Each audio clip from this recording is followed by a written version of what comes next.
Assalamualaikum warahmatullahi wabarakatuh. Halo, apa kabar? Saya harap kalian semua baik-baik aja dan tetap semangat. Nama saya Sinta Ayu Nuresa dari program studi Pendidikan Guru Sekolah Dasar kelas D semester 4 Universitas Juanda Bogor. Di sini saya akan mempresentasikan materi tentang keterampilan membaca, dan berikut ini adalah media yang telah saya buat yang bernama laptop kata.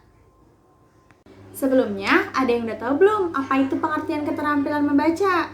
Baiklah, di sini saya akan menjelaskan pengertian keterampilan membaca menurut Sudarso.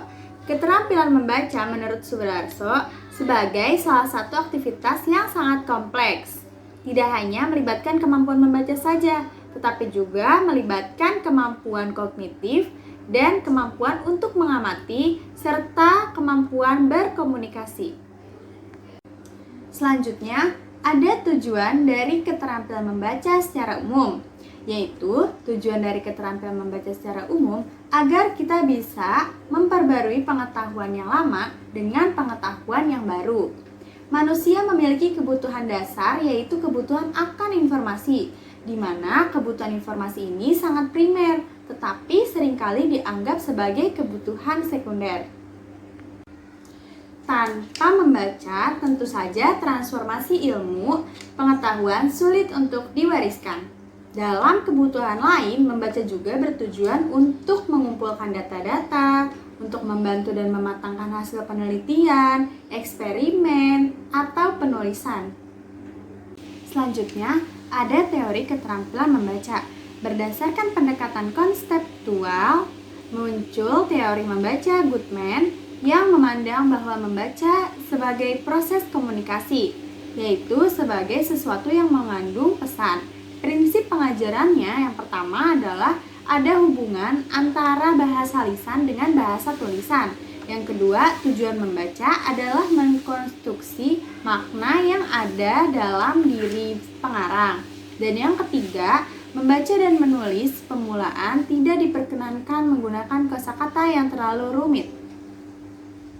Selanjutnya, ada manfaat dari keterampilan membaca. Yang pertama, kita dapat memperoleh pengetahuan umum dan berbagai informasi tertentu yang sangat bermanfaat bagi kehidupan. Yang kedua, dapat mengikuti perkembangan ilmu pengetahuan dan teknologi dunia. Dan yang ketiga, dapat memperluas cakrawala, pandang, dan pola pikir kita. Faktor-faktor keterampilan membaca menurut Pusep Kuswari. Yang pertama, penguasaan kebahasaan, terutama dalam tata bahasa dan kosakata. Yang kedua, keterampilan mengadakan gerakan-gerakan mata yang efisien dalam membaca. Dan yang ketiga, menentukan informasi yang diperlukan sebelum melakukan membaca. Selanjutnya, aspek keterampilan membaca. Keterampilan membaca juga termasuk keterampilan bahasa tulis.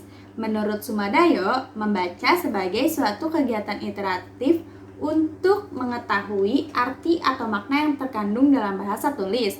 Sedangkan menurut Tarigan, membaca sebagai suatu proses yang dilakukan serta dipergunakan oleh pembaca untuk memperoleh pesan yang hendak disampaikan oleh penulis melalui media kata-kata atau bahasa tulis.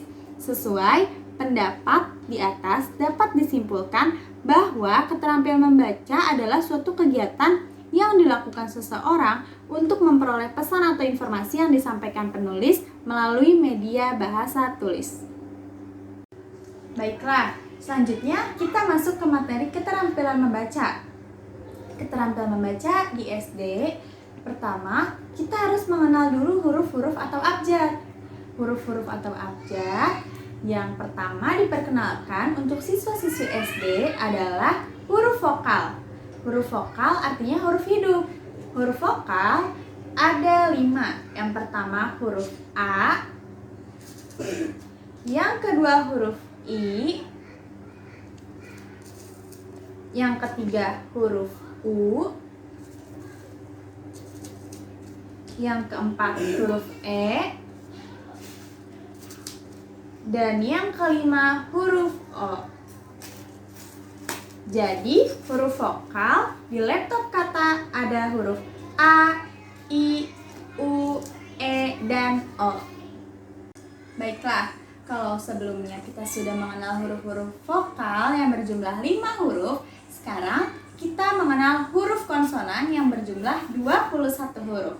Huruf konsonan yang pertama ada huruf B, huruf C, huruf D, huruf F, huruf G, huruf H, huruf J, huruf K, huruf L, huruf M, huruf N, huruf P, huruf Q, huruf R, huruf S, huruf T, huruf V, huruf W, huruf X, huruf Y, dan huruf Z. Baiklah, cukup sekian pemaparan materi mengenai keterampilan membaca dengan media laptop kata dari saya. Semoga bermanfaat. Wassalamualaikum warahmatullahi wabarakatuh.